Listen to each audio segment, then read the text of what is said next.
Hello everyone! So for today's video ay gagawa na naman tayo ng business card. So kung bago ka pa lang dito sa aking channel, i-click mo na ang subscribe button pati na rin ang notification bell kasi nag-upload ako dito ng mga tips and tutorials na pwede natin matutunan at pwede natin magamit. So let's start!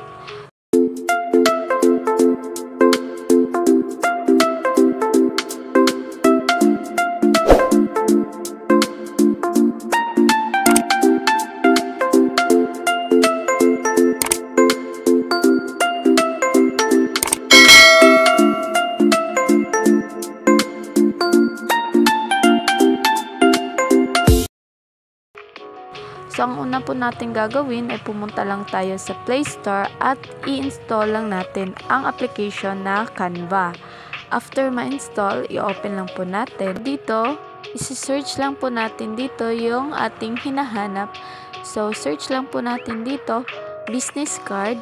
At ayan, meron pong lalabas dito na iba't ibang klase or iba't ibang design or style ng business card. So, ayan, mamimili lang po tayo kung ano yung gusto natin na style or design. At dito, meron po dito nakalagay na gold crown. Ibig sabihin po nito, meron po itong bayad. So, maghahanap lang po tayo dito ng libre, yung walang gold crown. So, maghahanap lang po tayo dito at eto. Eto yung napili ko. Free lang po ito. Pwede natin itong i-edit. So, ayan. So, ang una natin gagawin dito ay i-click lang po natin itong picture at i-click lang po natin itong replace at papalitan natin yung mukha. After that, dito tayo mapupunta sa album at i-click lang po natin yung mukha na gusto nating ilagay dito or yung makeup artist. At ayan, after that, i-adjust lang po natin yung picture or yung mukha. So, yung napili po natin ay yung makeup artist business card. Madami po silang template dito na pwede nating i-edit or gamitin. Meron ding libre at meron ding bayad. So, next po, dito naman tayo sa pangalan. Papalitan po natin ito ng pangalan ng makeup artist. So, ilalagay ko dito, Trixie De La Cruz. So, ayan, hindi ko na ito papalitan ng font style kasi maganda naman. So, dito sa baba, itong makeup artist, ito na lang yung papalitan ko ng font style. At, ayan, mamimili lang tayo dito ng font style na babagay sa ating business card. After makapili, dito naman tayo sa contact number. Dito natin ilalagay yung ating contact number para matawagan or makontak tayo ng ating mga customer. At dito sa baba, ang ilalagay lang po natin dito ay yung location natin kung saan tayo nakatira or kung saan yung ating shop or store. Click lang po natin itong elements. Mamimili lang po tayo dito ng location icon. And then, ayan. Ito yung napili ko, pink na pin. So, ito yung parang babagay sa kulay ng ating business card. So, ayan, dito ko ilalagay at ilalagay lang natin yung location or lugar kung saan yung ating tindahan or shop.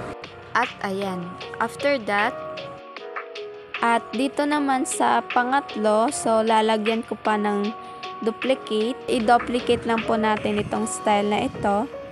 At dito sa pangatlo, ilalagay ko yung Gmail address ng makeup artist. I-click lang natin ulit itong elements and then hahanap tayo ng Gmail icon dito.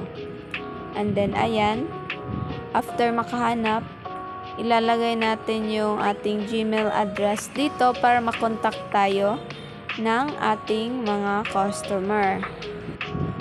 So, dito naman sa baba, ilalagay ko yung slogan or dedication. So, ilalagay ko dito, Dare to be captivating. So, yan po yung parang image ng tindahan or shop. So, halimbawa lang po ito, kahit ano po ang pwede ninyong ilagay. So, ayan, after that, papalitan lang po natin ng kulay. So, kulay pink. para mas babagay dito sa business card. So after that, dito naman tayo sa picture. Click lang po natin itong adjust at i-adjust lang po natin yung kanyang brightness or contrast, highlights, shadow, saturation, or etc.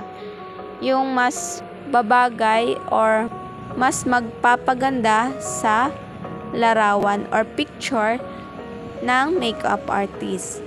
So ayan, after ma-adjust at okay na tayo sa ating design and color and font style and font size. So, i-click lang po natin itong save and then i-click natin itong download at click ang PNG at click ulit natin itong download.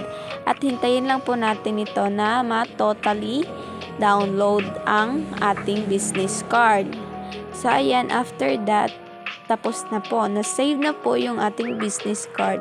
So, pwede na po natin itong i-print at ipamigay sa ating customer para makontak tayo at kung saan yung ating shop. Dito na lang po nagtatapos yung ating video. Sana ay may natutunan kayo. So kung nagustuhan yung aking video, please don't forget to like, share, comment, and subscribe for more tips and tutorials.